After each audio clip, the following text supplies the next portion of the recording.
most of the surrounding region was wiped out by a legendary hurricane called Isaac's Storm that claimed nearly 12,000 lives. The exposed region was hit again in 1915 by a storm that killed 400 Texans and caused $50 million in damage. And nearly 100 years later, it's happening again to Galveston and the nearby communities on the Boulevard Peninsula. For a few hundred residents, the peninsula has become a death trap. I would say 90% or 95% of the people got out before the storm hit. And we would have been one of them if we'd got out there earlier. I would not have stayed intentionally. The storm has already killed more than 70 people in Haiti and caused $7.3 billion worth of damage in Cuba before slamming into the coast of Texas with 20-foot tidal surges. Trapped in a seaside bed and breakfast, Carol Hamaday and her friend Diane struggled to hold back the wind and water. We ended up holding those windows until 2 in the morning. A solid 3 to 4 hours standing there and holding the windows open. 2 miles away, Frank and Deanne Sherman have taken cover in their attic and watched as the community they've called home for more than 25 years washes away before their very eyes. That much water moving can move anything. Literally pick up vehicles and wash them out to sea, pick up houses, wash them out to sea. Sort of like the tsunami they had in Japan. The wind was so loud you couldn't hear yourself talk. We had to holler in each other's ears. We were right on the bay. Where all the swim boats, all the oyster boats, all the boats, that's where they come in. So we had boats from everywhere knocking up against the house. And it was just like we were rocking. The sand dunes that normally protect Crystal Beach from the sea have completely washed away. There's nothing left to stop the Gulf from covering the peninsula. Suddenly, something slams into the Sherman's house. The intense flooding has sent a massive vessel slicing through the Sherman's backyard.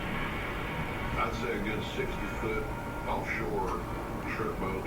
It came through the yard, and it was big enough and moving fast enough on the water that it knocked pilings out from under the house. 12 by 12 pilings.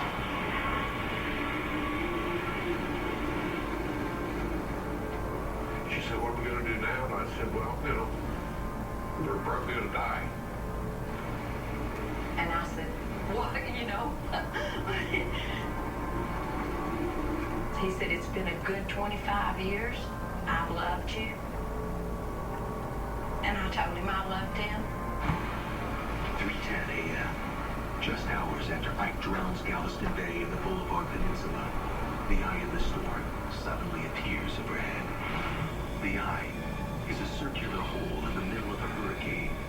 It's an area of warmer temperatures that's so clear, stars can sometimes be seen in the sky overhead. It is surrounded by a wall of rain that stores the highest surface winds of the cyclone. Most eyes are at least 20 miles in diameter. Ike's is more than 2 times that size. See the highest winds, Lauren, are right next to the eye of the storm. So right on the inside there of a big storm, right next to the eye is the highest wind, but inside the middle, it's been so not so bad. Calm. Frank and Deanne Sherman crouching helplessly in their attic. And then the eye hit, and we had like 10 minutes of total silence. My wife said, it's over. I get a little choked up about it. So I told her, no, let's half of it. We still had the second half of the storm to go. Less than a mile away, Connie Travis and her family have all managed to ride out Ike's initial landfall. Somehow, by sheer luck, the waves that took out the Sherman's home have spared Connie's house. Connie's more worried that her relatives on the mainland might see news reports that claim anyone left on the Bolivar Peninsula is dead. And so I got a 911 call off. And I said, we're fine. It's just that the news keeps reporting that everybody's dead, and we're not dead. You need to get in touch with the news station and tell them that we're not dead. And she goes, oh, honey, you will be. On the backside of the hurricane is going to rise 20 feet. I told my husband, I said, we're walking dead people. If it rises 20 more feet, we're just walking dead people. It's just a matter of time whenever that 20 feet is going to happen. The volunteer 911 operator then gives Connie some grave advice. She said, do your family a favor. Get a Sharpie and write your name and your social security number on your arm so they can identify you. Within minutes, the backlash, or dirty side of Hurricane Ike, begins to tear into the Bolivar Peninsula. This is the part of the hurricane that's spinning back towards the ocean, pushing debris that was blown in by Ike's initial windfall back out to sea by the storm's swirling mass. Cars, pieces of houses, and boats. And that backlash was bad. It was bad. Because we had a lot more boats that were hitting in and knocking into the house. All these different noises. It was just totally unreal. And watching the ocean wash through the house, right through the whole living room area, through the bedroom, washed the bedroom wall out, just took everything out. And we just watched it. That's all we could do. And hold on and pray. Several miles to the north. For the past few hours, Jason Cook has clung to a makeshift raft that was once his roof. Now, as Ike begins to spin towards the Texas heartland, Cook washes up on a debris-cluttered beach.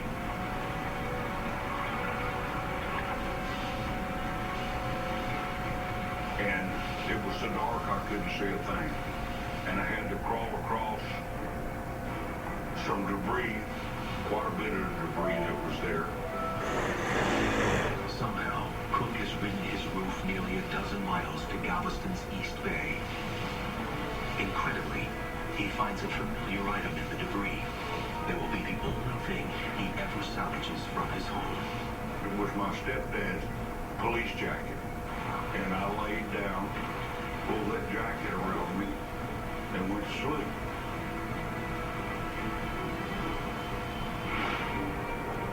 Went to sleep. September Probably 13th, exhausted. 2008, 6 a.m. After more than 12 hours of howling winds and intense tunnel searches, Hurricane Ike moves north away from Crystal Beach on its course for the American Midwest. I thought daylight was never gonna come. That was probably Midwest? the longest night We're in the of my entire Midwest. life. It seemed like Did it lasted ever a make week. it here, I mean, Daddy? It was a very long night. No, Because all you it could do wasn't was a sit big and look area. out this much space and black and hear the howl. As daylight breaks, the rescue effort begins.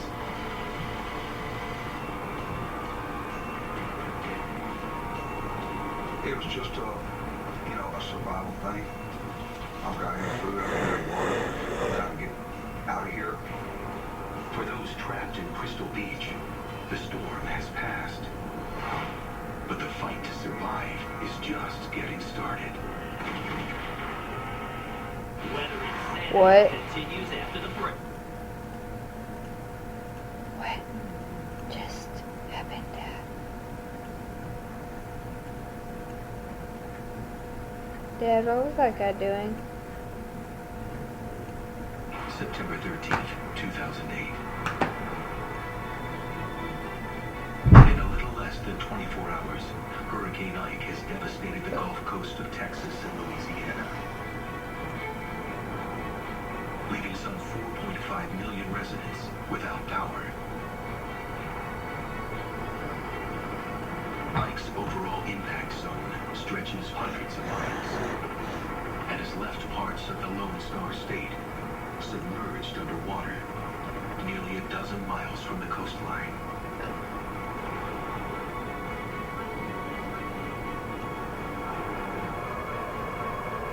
On the Bolivar Peninsula, whole portions of Crystal Beach have been wiped out. In the ruins of a resort, Bobby Anderson has spent 8 harrowing hours holding on to the rafters of a golf shop. His friend Sandy is nowhere in sight. I was just waiting for daylight so I could see to climb down. So it's probably about 8 o'clock the next morning whenever I climbed down. As soon as he emerges from the wreckage, Bobby begins a frantic search for his missing friend Sandy. It was so surreal and macabre. You would see a house that maybe I had worked on years before sitting in the middle of Highway 87. And power lines and utility poles are laying everywhere. You see people's belongings, family photographs and things just laying strewn all over the road or bushes or whatever. But he is unable to find any sign of Sandy. Devastation.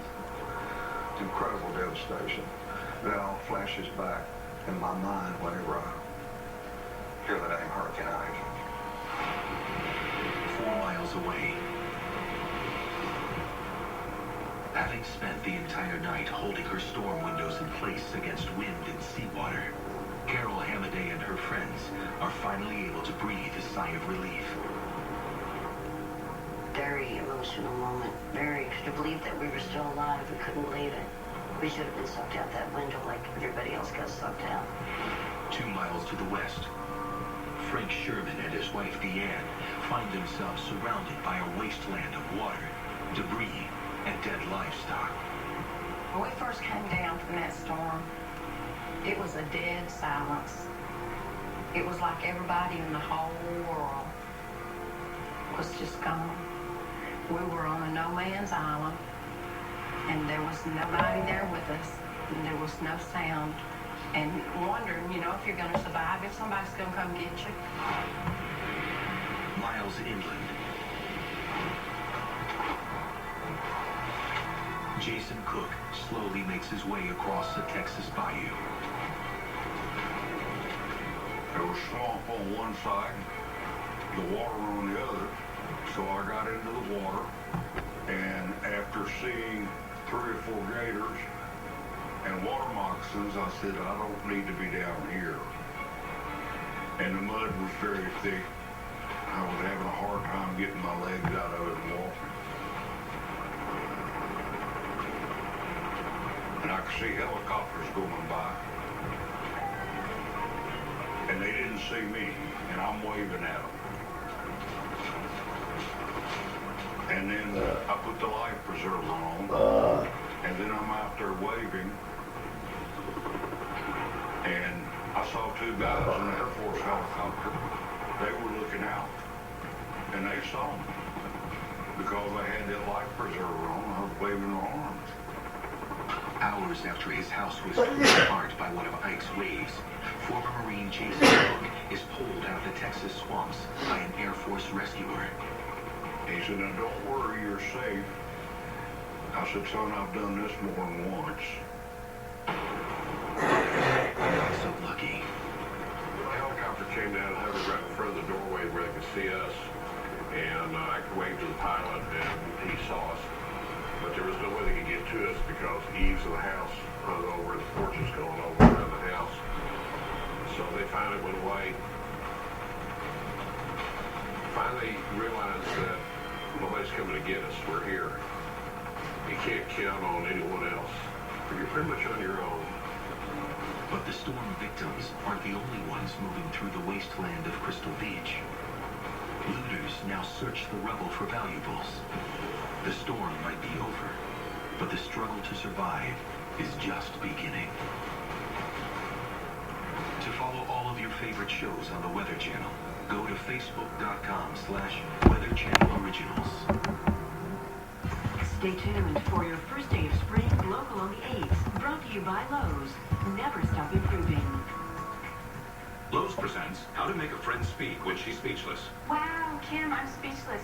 Your new bathroom looks so beautiful, I can't even talk right now. I literally can't even open my mouth to talk. Now get the Style Selections Drayton Vanity for $179 at Lowe's. Hey girl, is it crazy that your soccer trophy is talking to you right now? It kind of is. It's as crazy as you not rolling over your old 401k. Cue the horns. Just harness the confidence it took you to win me and call TD Ameritrade Rollover Consultants. They'll help with the hassle by guiding you through the whole process step by step. And they'll even call your old provider. It's easy. Even she could do it. Whatever, Janet. For all the confidence you need, TD Ameritrade. You got this. Lowe's presents how to install a new washing machine with one finger. Maybe a little more that way. Nice. Now get 10% off major appliances, $3.99 and more at Lowe's.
September 13th, 2008, 1 p.m.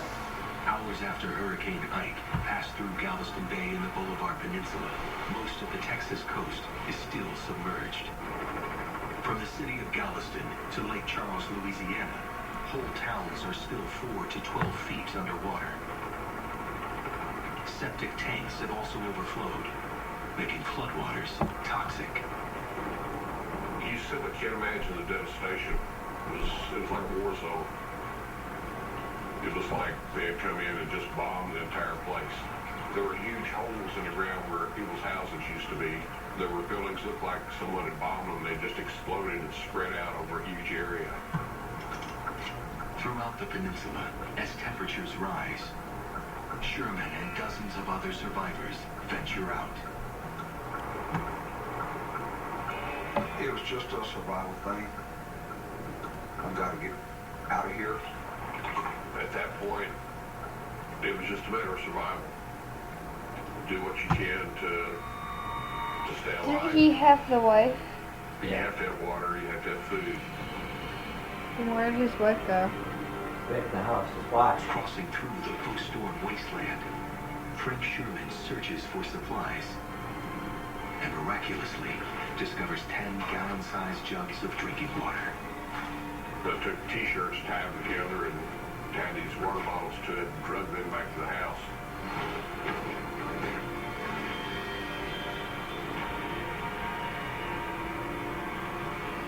Came across 2 looters that had a pillowcase about half full of people's silverware and stuff that they had stolen out of houses. Sherman calls out a warning, but the men don't back down.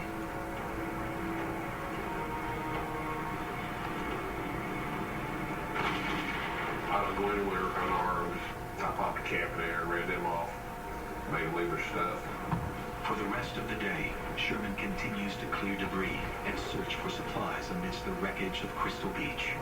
If I ever had to get caught without anything, I want that man beside me. Because he would be the one that would take care of me, and I know it. Less than a mile away, Connie Travis and her husband and son have ridden out the entire storm in their family home. A difference of just a few feet in elevation above sea level and sheer luck are all that have kept them out of the floodwaters. Later that day, the Coast Guard arrives to evacuate Connie and her family. And he said, you've got to come up. And I said, we don't want to go. We're fine. He goes, I'm under strict orders to bring you up. And he said, are you Connie Travis? I said, he said, you've got to come with me. 2 miles away, Carol Halliday and the other women who rode out the storm at the bed and breakfast are forced to remain behind for 4 harrowing days without electricity or water before rescuers are finally able to fly them to higher ground. So they took her out, and then Diane and I walked. I grabbed everything I could, and they took us to Galveston. Help also arrives for Frank and Deanne Sherman. The helicopter came back fairly low, and I got the T-shirt, and I flanked it, waved it until they finally stopped. I've never seen him hug a man before, but he hugged that man, and he cried, and it was just like, it was a miracle. It was a miracle, because we had pretty much give up on the fact that anybody was going to come. They couldn't take anyone with them. They were just medical unit. They flagged us on GPS. About 8 hours, I believe, after that, Fish and Game showed up in an airboat to take us out. A photographer from the Beaumont Enterprise captures the moment when Frank and Deanne finally reach dry land. And the only thing I remember saying is, please somebody let me use a phone so I can call my kids and let them know that we're still alive, that we're okay. And somebody did hand me a phone, and I called and let my son and daughter know that we were okay. Ultimately, Hurricane Ike claims 112 American lives as it runs its course through Texas and the Midwest. The storm passes over the eastern provinces of Canada and even sends 30-foot waves crashing into the coast of Iceland. It remains the third costliest hurricane to ever strike the United States and the most expensive to ever impact Texas. At least 74 people are killed in the state, many of whom were trapped in the Galveston area when Ike made landfall.